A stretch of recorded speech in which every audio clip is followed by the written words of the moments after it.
Hey everybody, welcome back to Is It Kino, your favorite movie review podcast. I am your host, Monkey Jehoshaphat, joined as always by Florian Himzel. I'm here and Biggs is here. Everyone's here to watch Tenet. And the man who will abandon you when times are bad and try to come crawling back when times are good, the one and only E-Rich McCoy. Hey, how's it going, guys? Hey, E-Rich, how's it going, buddy? Great to have you. It's going pretty good, man. Florian, look, it's E-Rich. Can you believe it? Wow, he looks just like I remember him. Yeah. In every way. Same shape, and that's about it. Yep.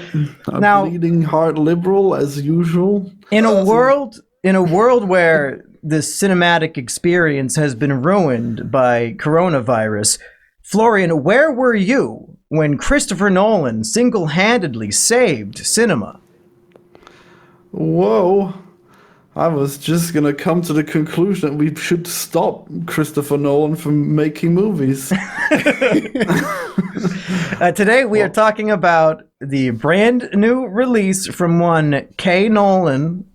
Chris is spelled with a K in this world. Tenet. And I think, just starting off, we should probably have a moment of silence since the main star of Tenet, Chadwick Boseman, recently passed away.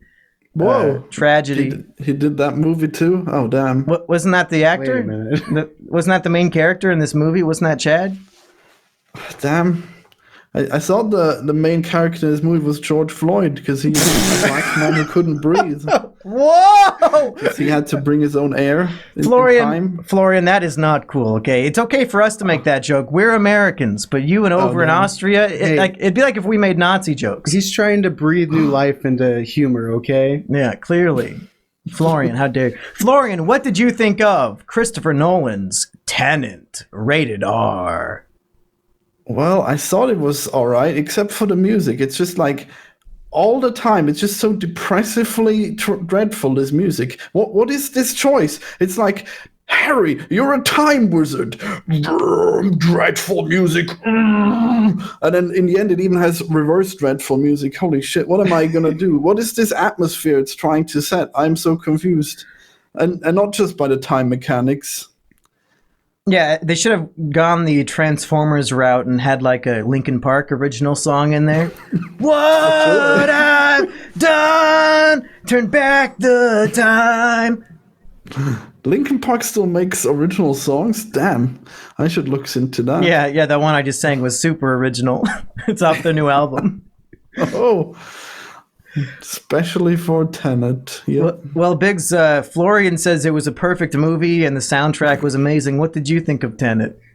I liked it a lot. I had issues trying to follow the whole time mechanic because I don't think we've seen this idea of time before, and like time travel being literally just the same speed, just backwards. So I was kind of confused in that, and some of the jumping back and forth that Robert Pattinson did. But yeah, I thought it was pretty good. I thought the acting was decent. The music was kind of strange at times, I think, like Florian said, now that I think about it. But yeah, I liked it. Well, I was going to say, I don't know if we should jump into spoilers, but ultimately, I don't know if it really even matters. Yeah. I don't know if this is a movie that really can be spoiled. There's not really a way to or spoil understood. Yeah, there's not really like a Snape kills Dumbledore moment that you can just yell as a spoiler. If you yelled out like any of the spoilers, I don't think anybody would even understand what the fuck you're trying to say to them. So for those of you at home, whether you've seen it or not, we're just going to talk about it and try to wrap our minds around this ununderstandable movie. And That's right. and ultimately, I guess we should say whether or not we would recommend it, and then we'll really dive deep in case anybody wants to see it for themselves before we try to make sense of it. So, Florian, yes or no, would you say this is Kino? Should people go check this one out? No. Okay, Biggs? I don't think I'd recommend it to most people. I think if you, I don't know, if you're into like the time bending stuff, then yeah, I would give it a watch. But I think most people would just think it was boring or uninteresting, I guess. Okay, so the Kino boys say don't go see it. And with that being said, let's talk about the entire thing top to bottom. Florian, were you confused? The big thing I've seen a lot of reviewers saying, it was brilliantly shot. It's a piece of cinema. It's Christopher Nolan, but it was just so confusing and hard to follow. And every single person has said that. Can we go a bit deeper than that, or are we just going to parrot what every other lame ass reviewer has said? First of all, I gotta say, I guess this is a bit of a bigger thing, but going back to the movies for like, what is it, the first time this year? Fucking crazy. This movie should not be watched in cinemas, because the only way that you're gonna enjoy this movie is if you have it on DVD and then you're like, what the fuck just happened? And then you rewind it and then you see, oh, that's what happened. Okay. In the cinema, what the fuck? Do you just want me to watch it like 3 times so I can understand like every little time something just nonsensical happens? And then, well, Florian, I've never seen. Later on, I guess we'll do this. I want to talk about the cinema experience. Were there people wearing face masks? Were they distancing? You gotta give me the goods on that one. Oh yeah, at all the Cinemarks and stuff here in the U.S., they have all these policies where if you have to buy your seat in advance, and then as soon as you buy it, like the 3 seats next to you are off limits, so you can't sit next to anybody. Everybody is required to wear a face mask unless they order concessions, and also the concessions were on like extreme discount. So Biggs and I both bought a large popcorn for only $5, which is unheard of over here. I don't know. Damn. I don't know if the popcorn prices rape you in the ass over in Austria like they do here. But since we had a tub of popcorn, coronavirus could not infect us, so we did not wear a mask the entire film. We just munched on our popcorn and we were safe. Well, everyone went in wearing masks, and then all of a sudden, when the movie started, they all took off the masks. It was crazy. I guess there's like one seat that's in between everyone, but then everyone was in a group. So the groups didn't have to be separated from each other. So in the end, and they like the row before and behind, they're not blocked either. So they were all basically really cramped together, just like they would have normally been. And only me, I reserved a seat like way in the left, in the back, and I was really far away from them, so I felt safe, I guess. It's pretty crazy. And then at first I was like, oh, this cinema's really empty and people are actually using masks. And then when the movie was actually happening, I was a little too early, but then everyone just came in and there were so many people. Did you take your mask off, or did you leave it on the whole movie? Of course I took it off. That's why I sat alone. Well, let me ask you this. Way alone. I've never, believe it or not, I've never seen a movie in Austria before. Actually, I've never even been to Europe. I know that might be hard to believe because I'm such a cultured, worldly man. But in Austria, I imagine most people probably don't speak English. So when you see a movie like this, is it dubbed, or are there subtitles, or how does it work? We've covered this. It's all dubbed normally, but then there's this. Really rarely there's an English viewing, and that's the only ones I go to. Oh, so you saw this in English with subtitles or no subtitles? With no subtitles. Oh shit!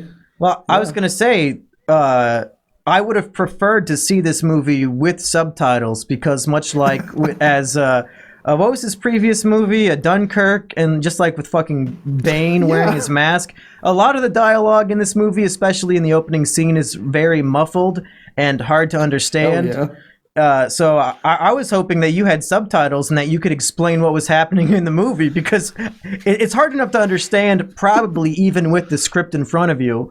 And when you can't understand half of what they're saying, it's very hard to comprehend what's happening. Well, I actually might be able to, because it's as a main result of this movie, channels that have videos that are called Tenet Ending Explained will just skyrocket in views. So I watched some of those, and I think I have some idea of what's going on. But is that what we should title this podcast episode? Tenet Ending Explained, yes. So everybody knows what's going on? Do it. Yeah, I can give you my explanation of it, and it'll be red-pilled as hell. Okay, well, hit us with your best shot. We're 10 minutes into the podcast, so let's just spoil the whole movie. Go for it.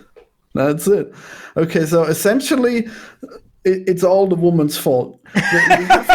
We have this You don't drug say. dealing time lord, weapon salesman, and he's having a great time. He's on top of life. He's getting tips from the future, everything. Right. And then, just out of nowhere, his woman hates him. And why? Because she saw a woman jump off the boat. I don't even know. Does she tell him? She must not have told him, because he would have told her, no, that wasn't a real woman. That's probably some time nonsense that was happening. But no, it was actually her from the future. And she jumped off the boat and then made herself passively aggressive, jealous, and ruined her relationship, just bringing him to the brink of suicide, where he would end up blowing up the whole world. Because, of course, if you're going to kill yourself and you're the most powerful man, of course you're going to unleash the time algorithm that'll destroy the whole world.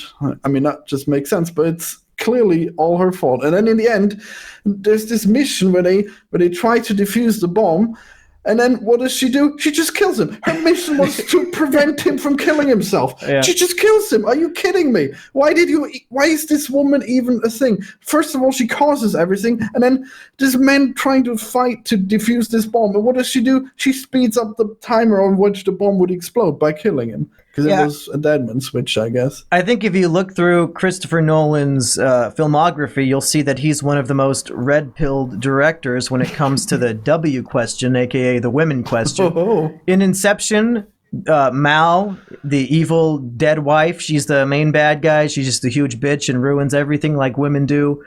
In Dunkirk, there's not even a female in the entire film, which is why it's a red-pilled movie. And now in this one, you're right. It's the story of the most underappreciated husband in history and his bitch wife who's trying to get back at him through their son. And she basically... the understanding, and folks, don't ask me to explain this, but the idea is if this main Kenneth Branagh Time Lord man, if he dies and his pulse is at 0, it will trigger the entire world ceasing to exist. Don't ask me to explain why. That's just the plot of the movie. And yeah, like Florian said, this dumb bitch gets jealous literally of herself, which I guess, pretty red-pilled. This seems like something a woman would do. And yeah, she decides, you know what, I'm so jealous, I'm just going to kill the man that will probably trigger the end of all of life on Earth. And we're not even being facetious. That is what happened in the movie. Yeah, that's it. That's Tenet ending explained. Women suck. Yeah. The worst part is, she was told, if he dies, at least wait until after the signal. And she looks over, sees there's no signal. She's like, whatever, bam. What are you doing? Yep, that's women. All right, so the question is, did you understand what happened there? Because we know that the team goes back to kill him, to defuse the bomb, right? We got that, right? Yeah. So when he's on the boat, who is he? I think the one on the boat was the version of him that has been through the entire movie, and he also has gone back in time because he plans on killing himself and ending the world at that particular moment, because it's when they were on vacation, and it was I guess either his happiest moment or his saddest moment or something, but for whatever sentimental reason he wanted to kill himself there. That's right. And did you get that the first time? Yeah. Did you?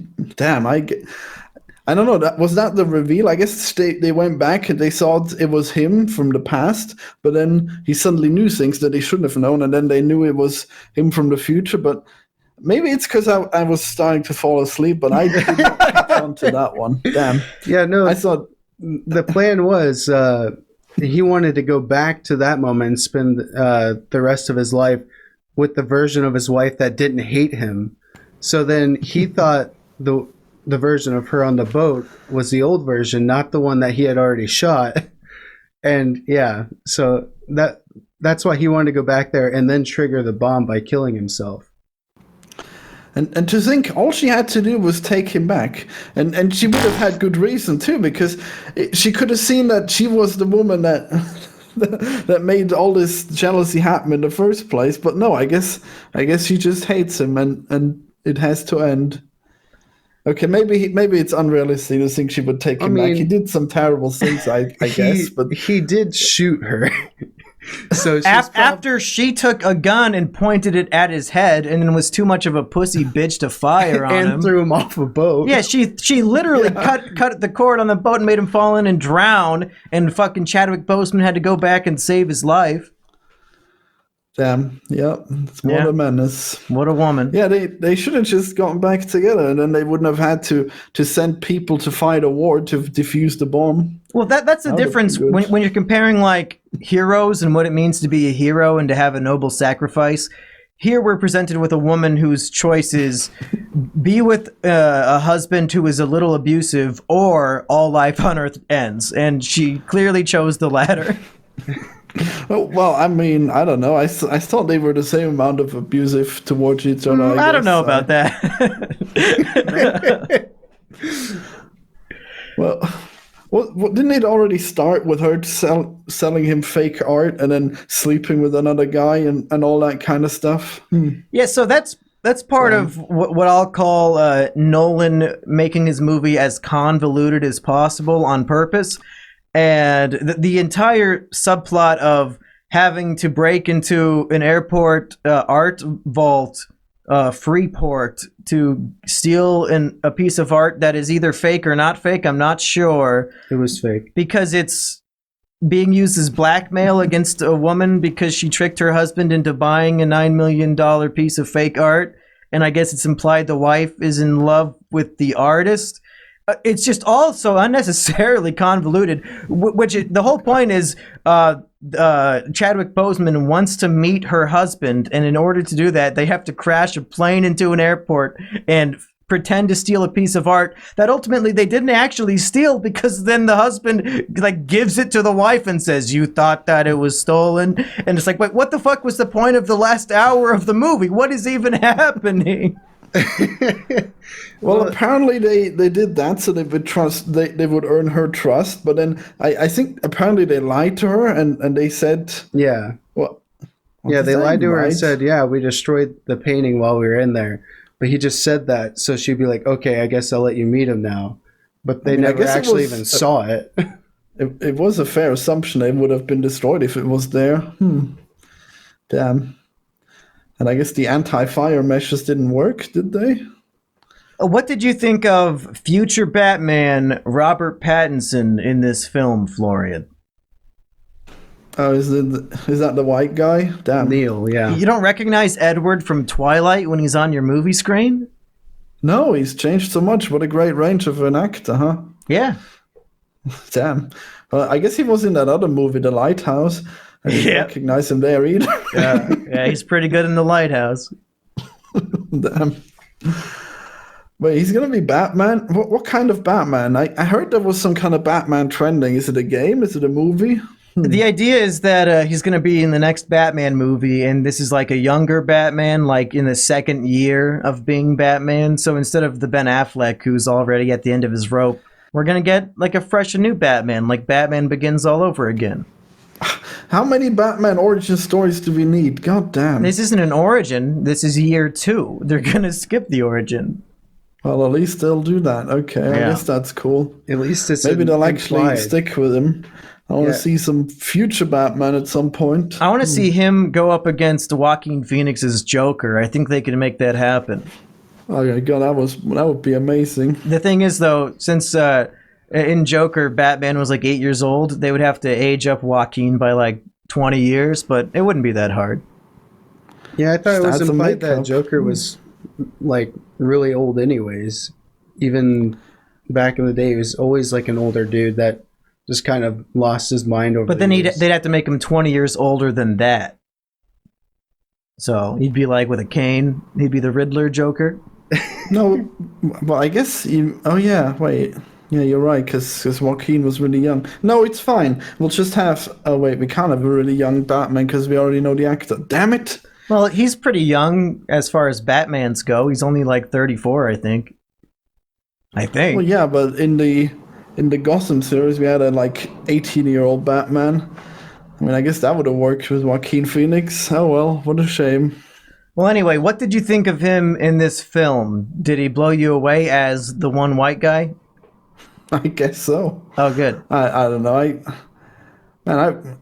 maybe I'm just completely scatterbrained. I mean, I barely even remember his performance. Oh, I think this movie makes everybody who watches it feel scatterbrained, so you shouldn't feel bad.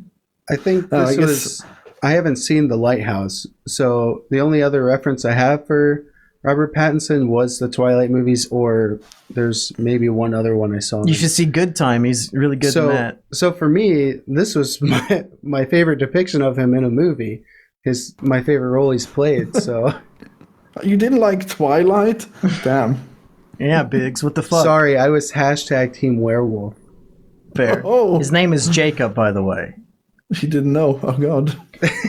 Now everybody knows I am a diehard Nolan fan. Two of my favorite movies of all time are Inception and Interstellar. And if I'm going to rank his most recent films to give everybody a sense of where Tenet falls, and you guys will probably disagree, I would put Inception and Interstellar up in the S tier. The Dark Knight would be A tier. The fucking Dunkirk, D tier. Did not like Dunkirk. I mean, it does start with D, not. so. But Dunkirk was terrible. It also had that shitty music. Yeah. So, but by that scale, I would put Tenet at like C plus tier. It's like way better than Dunkirk, but nowhere near as good as Inception or Interstellar. And I think the main issue is that Nolan really went for the too deep for you sort of plotting and science and this understanding of time and all these things, and that was his main focus. He wanted to do the spectacle, and he thought of all the cool action scenes he could do with people going forwards and backwards in time in the same scene. And because of that, we don't really have a character like Cobb. We don't really have a character like Matthew McConaughey. We just have sort of blank slates who are there to serve the purpose of the narrative and to show off all these cool stunts and ideas with the gimmick of the film. And I really felt like a lot was missing. And that's why when you guys say you wouldn't recommend it, I'm not saying I wouldn't recommend it, but I would say it's not up to snuff. He should be getting better as a filmmaker as the years go on, but I feel like he's regressing in some ways and focusing all of his attention on things that just make the film more convoluted, and the audience it's less enjoyable to a large audience, which I don't really have a problem with. Except he's just lacking in every other area of filmmaking, I think. Yeah, I guess the characters really were the furthest thing from memorable. I guess I agree with your place in it in the tier list, because it's definitely better than Dunkirk, because what isn't? And it's just like, I guess I keep coming back to this, but it must be most of the atmosphere. If it was just if it was just slightly more light, then you could pay way more attention. But the way it's just like it just always on edge, always just making you feel as uncomfortable as possible. When there's all these crazy time powers that would be really interesting, but there's just no levity to it. Everything is just dark, and I guess that's what makes it hard to see all the details and stuff. Yeah, and I'm not a huge fan of exposition, and this might be the most exposition of any movie I've ever seen, where just every single line is just the characters explaining what is happening, or at least trying to explain what's happening. And even with all of this endless exposition, the audience still doesn't understand what's happening. It's funny when there's times in the movie where they're explaining things, and even the protagonist is like, wait, what? He's like, can you say that again? Like, I don't understand. And there are multiple times where the characters reply, don't even try to understand it, just trust me that it makes sense. Yeah. And I think that is like, Christopher Nolan is directly speaking to the audience through those lines of dialogue. I saw it too. It's like the characters themselves are asking what's going on and getting no explanation, so I shouldn't even think I'm going to get one from anything. So yeah, that was so crazy. When they have that time machine and the guy's like, I'm going to send you back. There's literally no time to explain. And then he explains it like as fast as possible. And then it's like, we didn't get a single thing. And then I guess, well, we're going in. Like, yeah. man, this timed pincer move, I don't know. Can this possibly make sense? I mean, surely it just confuses everyone. Surely it would be better off just having it any other way. Well, I think every time travel movie establishes its own rules, and really most of them don't follow the same rule set at all. But as long as the film itself stays consistent and doesn't break its own rules, it's fine. And I think Christopher Nolan pulled that off.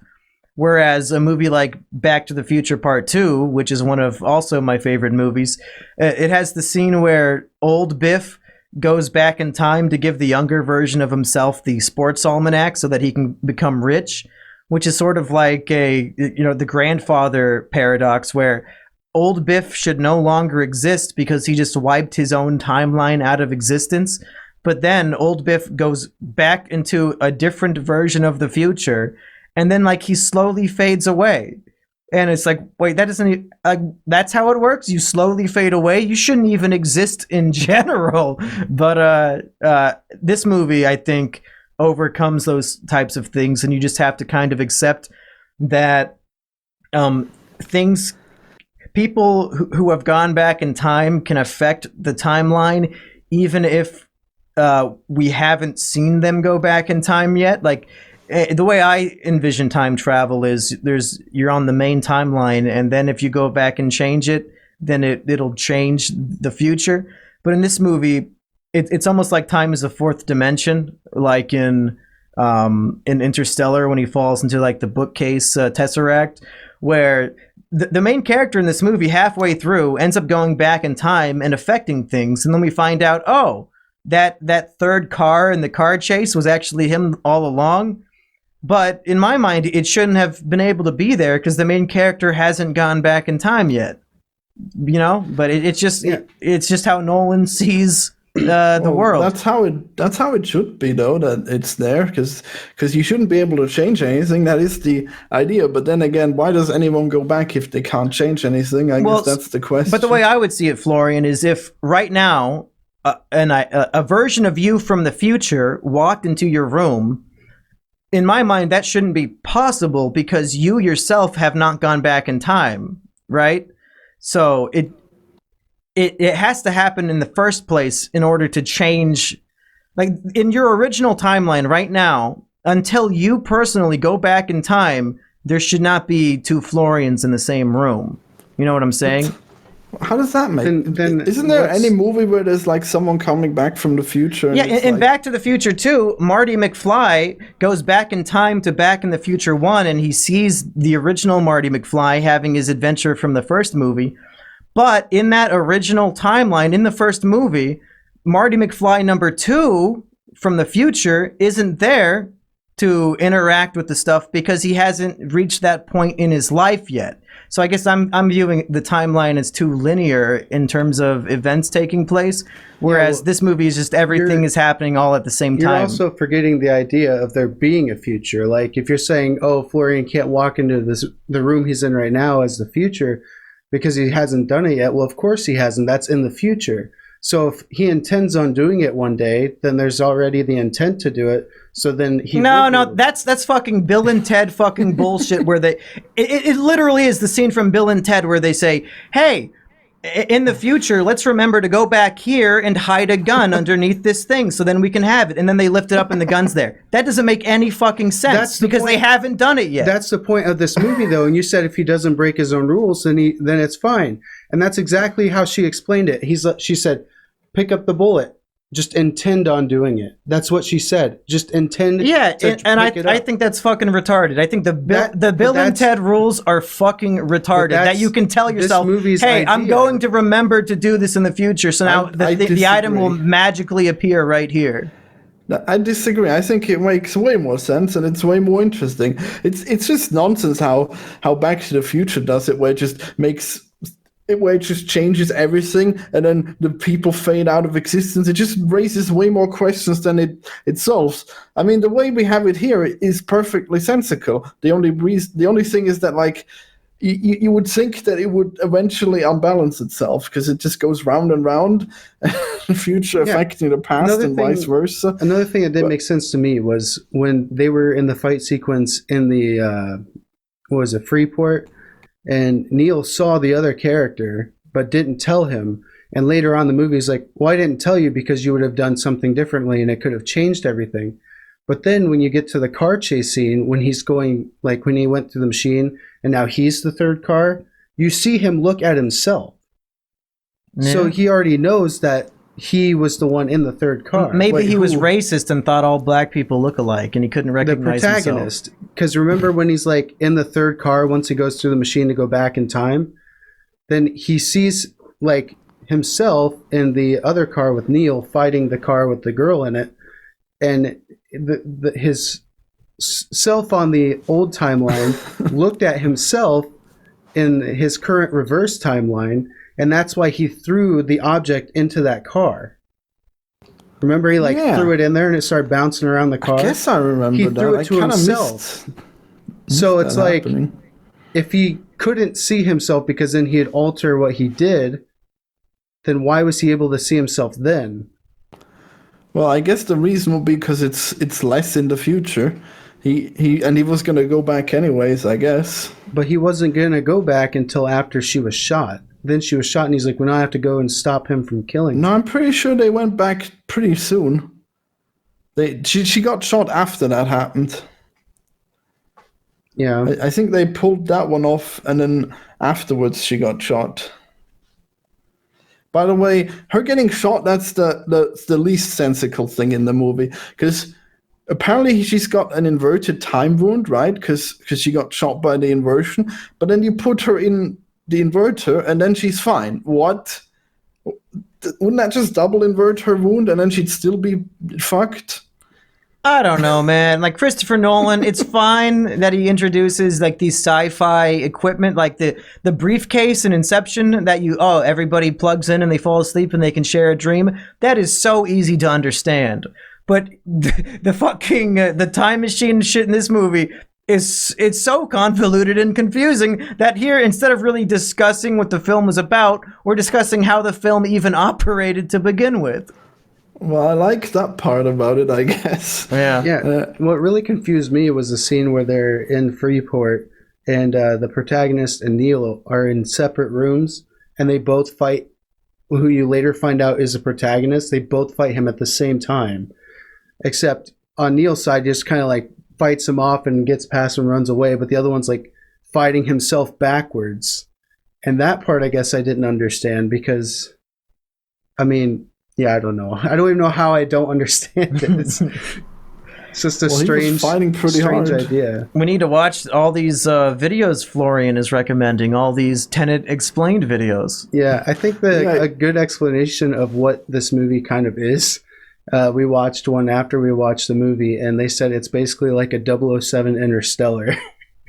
I think that kind of does explain what this movie kind of is, because it's like a spy movie, but then there's like all these time ideas being thrown around. Yeah, it's hard to explain. Like immediately after the movie, I'm like, yeah, I think I got that, and then I sit there and think about, not really. You know, maybe the worst thing about the movie is just that it's just like mostly battle, right? That's all they could think to do with the time stuff. It's just like fight ridiculous wars with them. Isn't there anything that could have happened that could have been peaceful or interesting? Yeah. But no, it's just like battles. And what does it add to the battle? I guess the house explodes and then it explodes backwards and maybe this guy got shot. But no, wait, he was inverted. Now he actually sprung to life. Holy shit. I don't understand. Yeah, the entire 10-minute fucking Afghanistan desert fight with half the army being inverted and half the army being going forward in time. I mean, whatever. It just glazed over in my brain. I don't really understand what I'm seeing, and I also don't care. I don't really care for like these big army battle sequences in the first place, and now you're just making it confusing on purpose. And it's just like you could have done anything more interesting than a generic battle where half the team is going backwards in time. Yeah. So what I think happened is the red team went, and like right at the end of their mission is when the blue team went into the machine to start going backwards in time. So then like that's how the red team saw the blue team at the same time, is because technically as they went, they were going backwards. Who the fuck were they even fighting? They were fighting the That guys is a at good the fort. question. There's like random guys that worked for the bad guy there. And they have a whole fucking army to stop. So this whole army is fighting to allow themselves to be blown up by a bomb. Yeah, well, it's What the not. fuck? Well, they don't know it's a not- bomb, I guess. So do they? I don't know. Yeah, and I don't think the bomb was big enough to like kill everyone there, but it was going to set off. It was big enough to destroy everything. It was a No. nuke, a time nuke. No, it wasn't a. Okay, it was technically like a time quote unquote nuke, but it wasn't a legitimate nuke because the bomb still went off and nobody else died. It was just a No, bomb to destroy the machine to start that sequence, which basically from But what they I were got defending was the it was machine. supposed The to machine turn was what? time backwards. Basically, it was supposed to reverse time to make the universe not exist. Yeah, well, that would kill you if you're. Yeah, I get that, but it wasn't like a nuke that they were. Maybe he didn't tell them It what would've that It's like, killed yeah, them. how much would Kenneth Branagh have to pay you to fight for the entire world to be destroyed? Yeah, but maybe I don't he think you didn't can tell spend the them that. money anymore. Maybe he just said protect this item. You don't know what he Yeah. paid them to do. Yeah, I bet they don't know either. And would they believe it? I mean, who knows? I mean, yeah. But I mean, if he comes up to a random group of militia and says, "Hey, I'm going to give each of you $100 million if you literally just protect this place from oncoming attackers," Yeah, that's all you'd have to say, and they hear money and they're like, "All right." it kind of reminded me of how in Inception, when they're in the dream world, the subconscious will just create its own armies to attack, and it's just like random fodder characters that have no purpose other than fighting the main characters. That's kind of what this felt like, only these were supposed to be real human beings. And I don't know, the whole battle, I didn't buy it. I didn't understand why it was happening. Yeah, it was a strange idea, and because the reason why I think that's how the fight went was the red team went and then the blue team went after it was over, was because at the end of the fight, Neil's like, "All right, I got to get going to join up with the blue team to go back in time." Because I think he got shot in the head to unlock the gate so that they could get to the bomb. Right. So Yeah, so when Robert he was in the Pattinson blue was sacrificing team, himself. he saw the guy setting up the bomb, so that's why he jumped back forward in time to help them, but then he had to go back in time to still do what he was supposed to do and unlock the door. That's why I said I kind of lost the movie once the jumping back and forth started happening, because that's where I lost it. Yeah. Yeah, you could watch that war scene like 3 times and you still wouldn't catch everything that's happening. Yeah. Like when that building was exploding, did you get what was happening? I don't know Yeah. why they were both exploding the building from opposite ends. So what happened Yeah, how was does that make when the red sense? team goes through and when they first do the mission, right? The red team goes through and they probably like kept track of things that were happening. That's why their clocks were synced, because the blue team knew exactly when that bomb was going to go off to explode the opposite side to help the red team, I guess, is how I understood that. So they wanted to blow up a certain portion to get rid of all the enemies so the red team could move forward in the backwards universe. Well, not universe, but the Yeah, I mean that inverted bomb was fine. I guess that was a good starting point for the battle. well, Just I think we've been talking in circles more than the movie did itself. So, do you guys have any lasting or last thoughts on Tenet before we wrap this bad boy up? I would agree with Florian. If you're going to watch this, I would wait until it's like either out digitally or on disc, so you can watch it 2 or 3 times With Otherwise- subtitles. Otherwise, you're not going to understand anything. Like right after the movie was over, I was like, man, I would like to watch this again so I could actually understand more. But I know, right? yeah, The movie with the ultimate amount of replay value. Damn. The only Is it all thing a that scam to Sam? well, the only thing that I understood at the very end was right when Chadwick Boseman meets Robert Pattinson orders him a Diet Coke. And Chadwick Boseman says, I would have rather had a soda water. And Robert Pattinson says, no, you like Diet Coke. And then at the end of the movie, we find out that Robert Pattinson has known Chadwick Boseman for years and years because he's actually from way far in the future. And Chadwick Boseman recruited him in the future. And that's how he found out he liked Diet Coke. So that's what made sense to me. So that would explain why anyone would like Diet Coke. Yeah, that it's because you're makes from the sense. future. Damn. Did you catch that whole subplot where apparently the future was sending the algorithm back in time to destroy the past because apparently that would stop global warming? I thought it was supposed to stop World War III.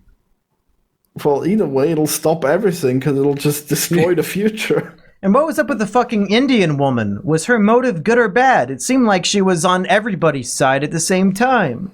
Yeah, well, the thing is, she wanted to clear up loose ends, but then apparently she didn't know that she was actually working for protagonists the entire time. Yeah. So, yeah, it was... You know what? I'll give Nolan this. I've never seen a movie like this before, so I automatically have to damn it with faint praise. I love anything that's original and shows me things that I never even thought I wanted to see before. I just wish that it was wrapped up in a package that wasn't intentionally convoluted, but that's what he was going for, and I think he accomplished his mission 100%.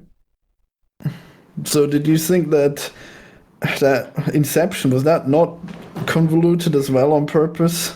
Yeah, but at least with Inception, like after one or two viewings, after your original viewing, you can easily understand everything because it's not that hard. But this one, I feel like you would legitimately have to get a 4-year degree in physics to even begin to comprehend every single thing that's happening. Yeah, it's kind of like Rick and Morty. Your IQ has to be high enough to understand it. Right. Like even Interstellar, I could explain every single thing in that movie because like the time dilation on how gravity affects different planets, that's very easy to comprehend after a 2-minute YouTube video. This one, I feel like the explanation videos, if you wanted to understand everything, you would have to sit down and take a fucking semester-long class. Well, they're fairly explanatory. You'll see.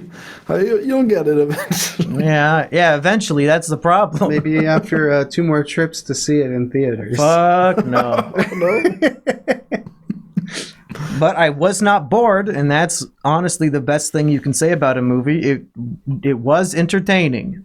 I thought you just glazed over in the end. I glazed over during the big war sequence, but that's how I felt during all of Dunkirk. I don't like big war sequences. What's funny is like during one of the travel sequences where they were just going to the next plot point in the movie, I'd used the bathroom real bad, so I told Monkey, I'm like, hey, tell me what happens when I get back. And he's like, I couldn't even tell you what just happened the last hour.